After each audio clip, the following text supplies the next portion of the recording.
Dolazi jesen kao gorda carica, donosi ruke pune plodova. Klizi kiša, puževi se bude, životinje jeseni opet sude. Sve se može kada se hoće. Tako i šampion trikerijade ume da piše pesme. Kada napišeš pesmu, kome prvo želiš da pročitaš? Tetki.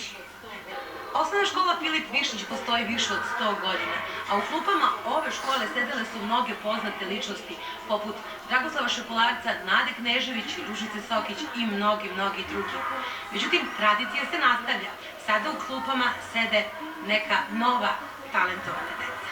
Prije nego što sam krenula u predškolsku, ja sam znala da polako čitam slova latinice i krenula sam u prvi razred. Tu mi se razvila mašta i onda sam počela nešto da pišem. To sam odnala učiteljici i onda smo svi počeli aktivno da pišemo pesme i meni je došla na ideju tako da izdam svoju knjigu.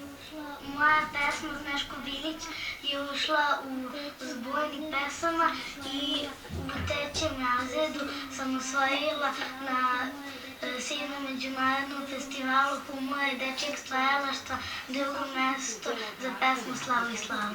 Nestašluci su deo odrastanja, a prepoznati dobro u deci i podstaći ih da budu vredni i rade ono što znaju je prava umetnost. Zima. Zima je doba nimalo nježno. Suviše hladno, suviše snježno. Ja mislim da je njima lepo u pesničkoj radionici, oni smišljaju mnogo lepe pesme i kad imaju vremena ponekad nam pročitaju neku pesmu. A zašto ti nisi, na primjer, se pridružio njima?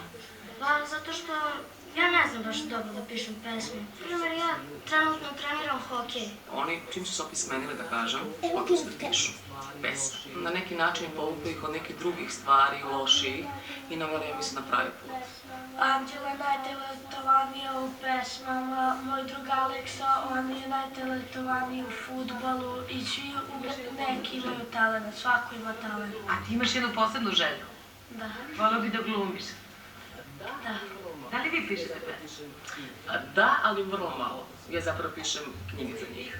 Kao autor sam udžbenika. Dakle, vi kroz njih živite svoj život? Apsolutno na neki način, da. Pisat ću o danu koji je na mene ostavio najveći utisak. To je? Ovaj. Život jeste kolo u kome snagu nose igrači.